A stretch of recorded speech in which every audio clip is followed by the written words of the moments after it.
Hi, and welcome back to Community Hotline. I'm Monica Weitzel, and we're here in Gresham at MetroEast Community Media. Now we're going to talk with an organization that I personally really like, and I think you'll like it too. It's called the Portland Kitchen. And here to represent the Portland Kitchen, we have Michael Murdoch. Thanks for being here. No problem. Glad to be here. And you are a volunteer with the Portland Kitchen, and you're on the events planning committee. That's correct, with you, actually. That's right. Oh, my secret's out. Yes.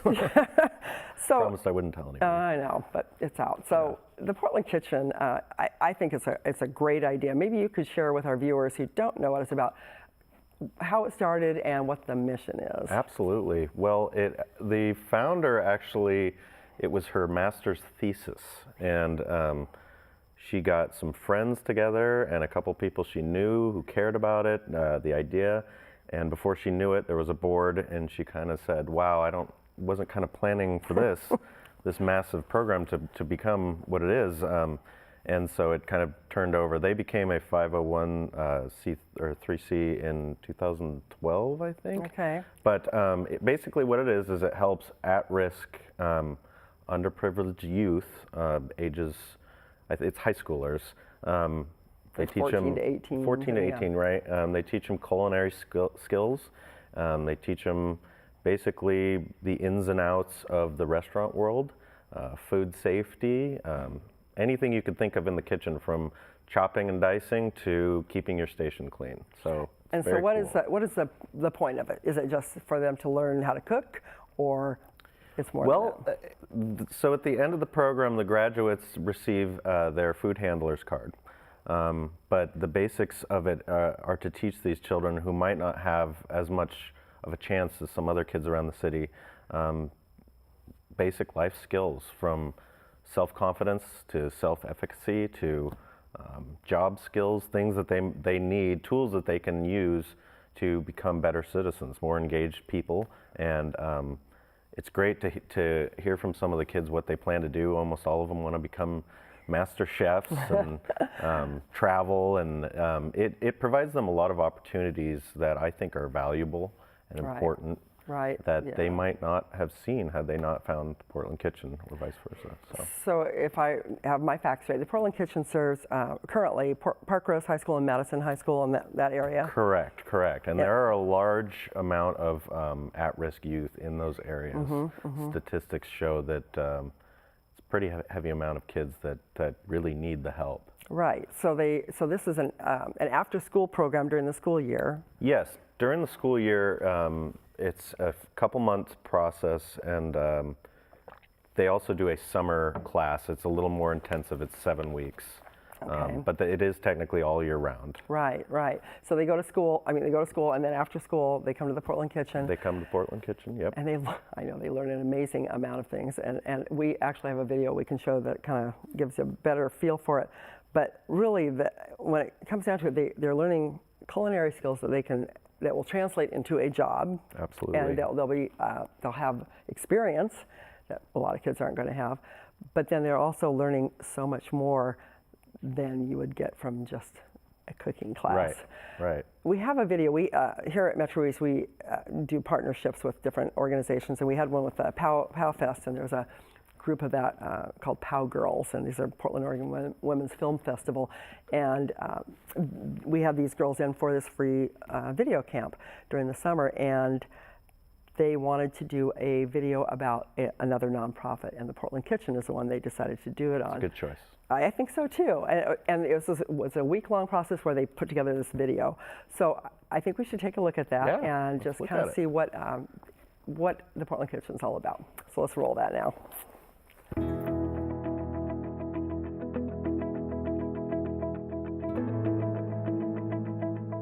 I really love the Portland Kitchen. It gives a lot of opportunity. The Portland Kitchen sets the table for successful futures by teaching culinary techniques, social skills, and healthy disciplines that last a lifetime. In high school, if I was in a group project, I could pretty much just do it by myself or let the other people do it, and then not a lot of bad things will happen.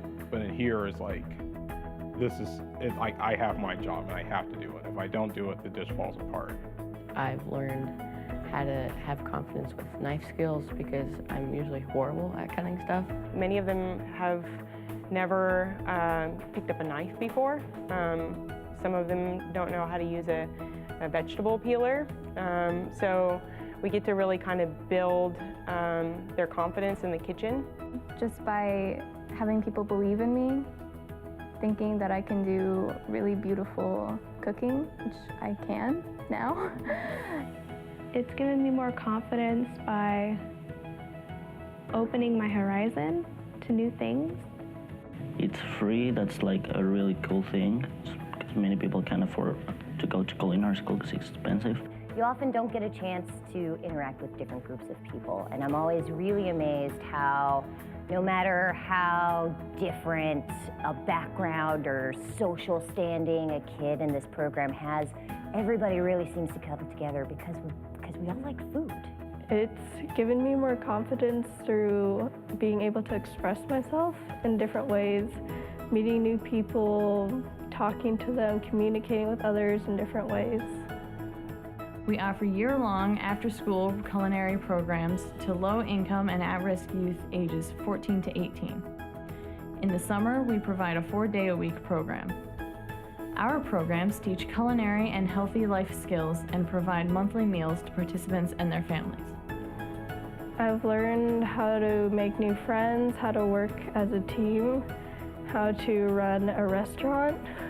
I've always wanted to own my own cooking business. I've always wanted to be a pastry chef, and I love baking. Like I said before, I never really stepped up to the plate a lot. I know I can at least do it now. I've learned communication skills, time management skills. Our students walk away feeling a little more confident. And I've learned to volunteer in the community, and there's plenty of things you can do to help others. Join us.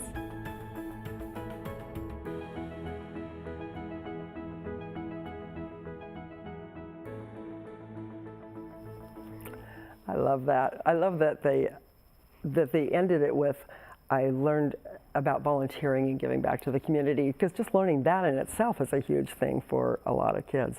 But obviously, it's a whole lot more than just the culinary skills. Absolutely. And the fact it's free. Free is great. Free is okay, yeah. Free is a great price.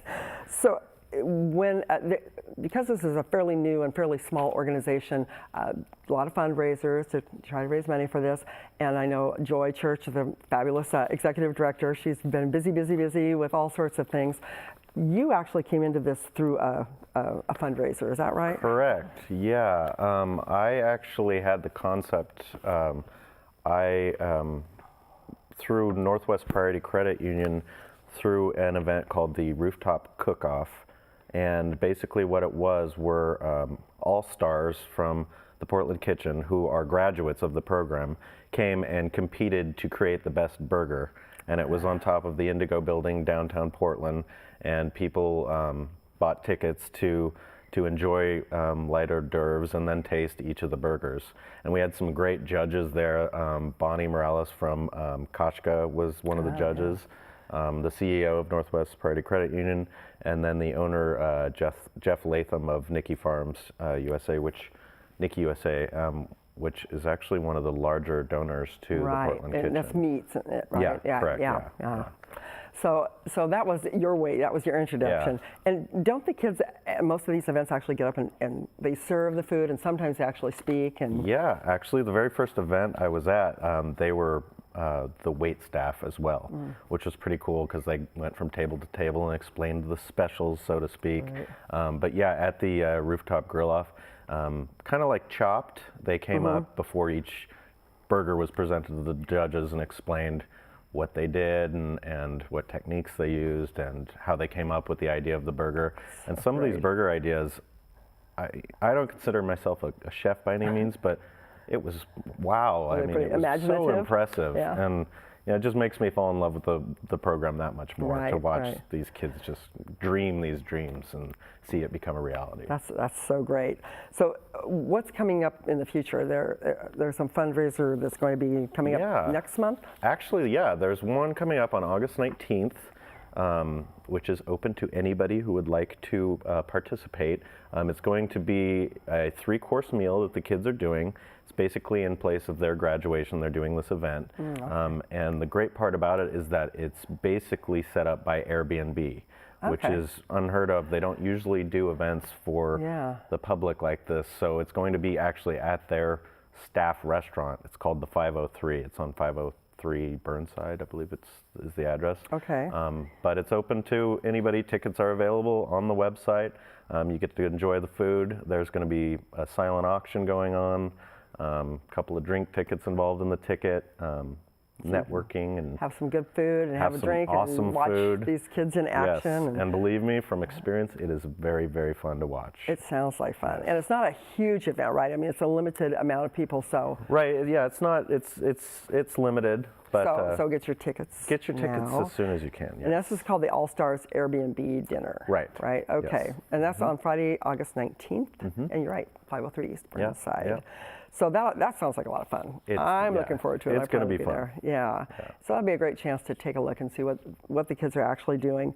So what the kids that have come through the program, they've obviously learned a lot and they've gotten a lot out of it. Do you happen to know if any of them have actually gone on to jobs in that industry, or has there been enough time to even follow that? There has been some time. I do know that is been, like I said earlier, a common goal of a lot of the kids. I do know that some of the kids that I've met and worked with personally have talked about that's what they are going to do when they graduate. We're still kind of in the early stages of our All-Stars program. Right, and they're coming back and mentoring the other ones, is that right? And they're coming back, yeah.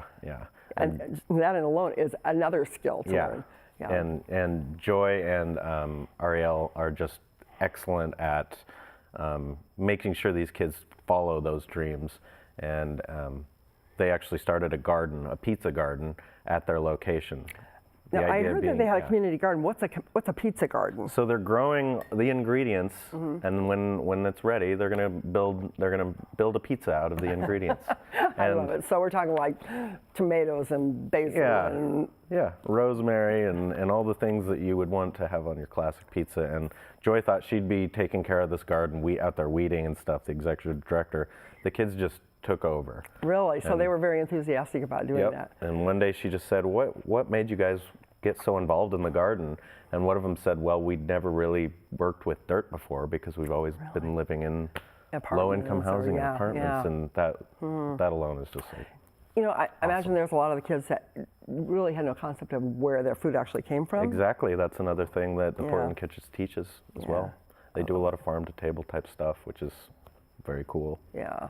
So if people are interested in volunteering, there's some opportunities to do that. There's obviously, if you have a donation you want to make, then they'd always be happy to take that. Donations accepted. Donations gladly accepted. Yes. And this program is ongoing, and I know it's really relying on this grassroots kind of fundraising. So if people think it's a great idea and want to do a fundraiser, then talk to Joy. They can get a hold of her on the website and figure out a way to help support this program. Yeah. Right. Well, I am looking forward, Michael, to this event, and I will see you there. And anything else we need to know about the Portland Kitchen before we let you go? Yes, they are recruiting for new students in September. Okay, good. And does it have to be Madison or Park Rose, or right now? Yeah. Okay. But we're always looking for volunteers, and like you said, ideas for fundraisers, because I approached Joy, and she's nothing but a charm to work with, and it was so easy to throw in. Before I knew it, it was done, and we'd raised money for them, and it just felt really good, and it's such a great program. Great. Perfect. Thank you so much. Appreciate it. My pleasure. Thanks for watching this segment of Community Hotline, and do take a look at their website. The Portland Kitchen is a great nonprofit doing really wonderful things with our youth. And don't go away. We'll be right back with our last segment of Community Hotline.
documentary was more than I ever would have dreamed of doing.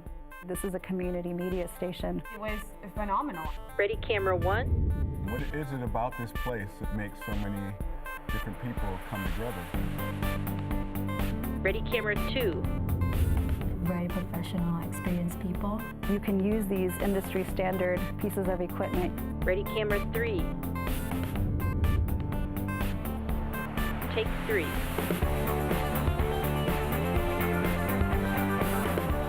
You don't have to be rich to do this. Open people's eyes to something they've never even thought of before. Cool stuff happens. It becomes this community.